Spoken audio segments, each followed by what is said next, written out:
Hello friends, મુદ્રિકાસ કુકમાં સ્વાગત છે તમારું। આજે હું તમારી સાથે શેર કરીશ શિયાળામાં ગુણકારી એવું મેથી ગાંઠિયાનું શાક। આ શાક બનાવવું એકદમ સહેલું છે અને ફક્ત 10 જ મિનિટમાં બની જાય છે।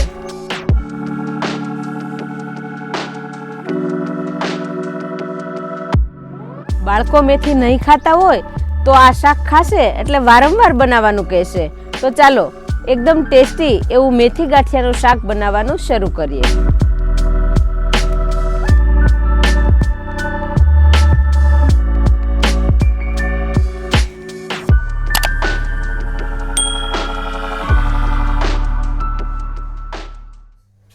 મેથી ગાંઠિયાનું શાક બનાવવા માટે મેં અહીંયા મેથી લીધી છે।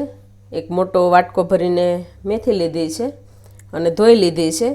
જો તમારે મેથીનું પ્રમાણ વધારે ઓછું કરવું હોય તો તમે કરી શકો।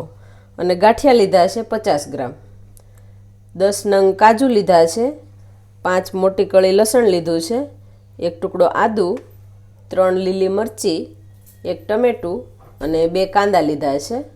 હવે આપણે કાંદા ટમેટાને સમારી લઈશું અને લસણ આદુ અને મરચીની પેસ્ટ બનાવી લઈશું। લસણ, આદુ અને મરચી ખાંડી લઈશું આપણે। હવે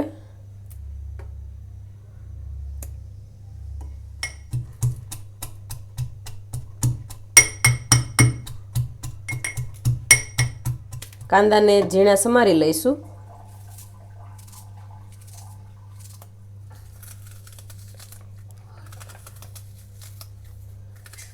ટમેટાના પણ ઝીણા ટુકડા કરી લઈશું।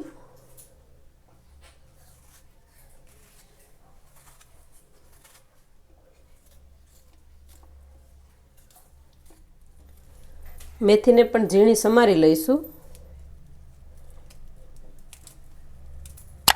આ રીતે ઝીણી સમારી લઈશું।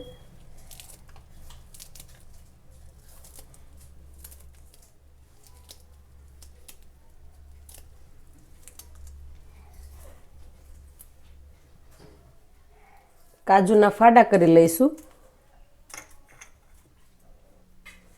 જો તમારે આખા રાખવા હોય તો રાખી શકો।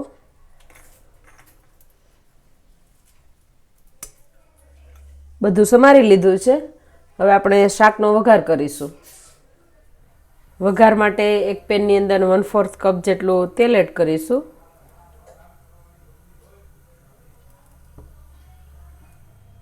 તેલ ગરમ થઈ ગયું છે।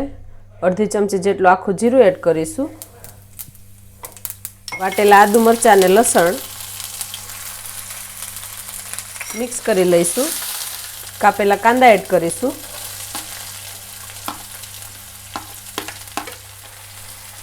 કાંદાને થોડી વાર ચડવા દઈશું। થોડા સોફ્ટ થાય ત્યાં સુધી ચડવા દઈશું।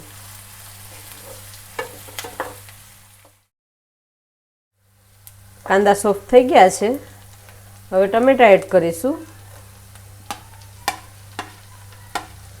ટમેટાને પણ સોફ્ટ થવા દઈશું। ટમેટા સોફ્ટ થઈ ગયા છે। હવે મસાલા એડ કરીશું। સ્વાદ પ્રમાણે મીઠું, અડધી ચમચી હળદર,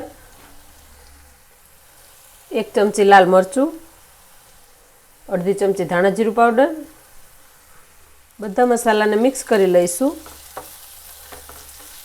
અને થોડી વાર તેલમાં ચડવા દઈશું મસાલાને। મસાલા પાકી ગયા છે। હવે ગેસની ફ્લેમ હાઈ કરીને અડધા કપ જેટલું પાણી એડ કરીશું। મિક્સ કરી લઈશું। હવે શાકને ઉકળવા દઈશું। શાક ઉકળી ગયું છે। હવે સમારેલી મેથી એડ કરીશું। મેથીને મિક્સ કરી લઈશું।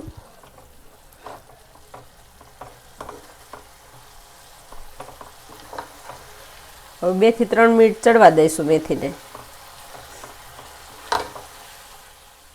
મેથી સોફ્ટ થઈ ગઈ છે। હવે પાણી એડ કરીશું। અડધો કપ પાણી એડ કરીશું અને શાકને ઉકળવા દઈશું। શાક ઉકળી ગયું છે. હવે કાજુ એડ કરીશું અને ગાંઠિયા એડ કરીશું.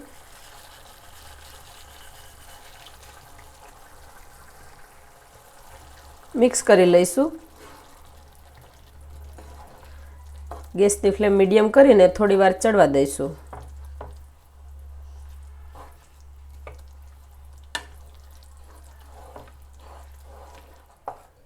બે મિનિટ જેવું થઈ ગયું છે. હવે ગેસની ફ્લેમ બંધ કરી દઈશું. શાક એકદમ સરસ તૈયાર થઈ ગયું છે. ઝીણી કાપેલી કોથમીર એડ કરીશું અને મિક્સ કરી લઈશું. તો એકદમ સરસ મેથી ગાંઠિયાનું શાક બનીને તૈયાર થઈ ગયું છે.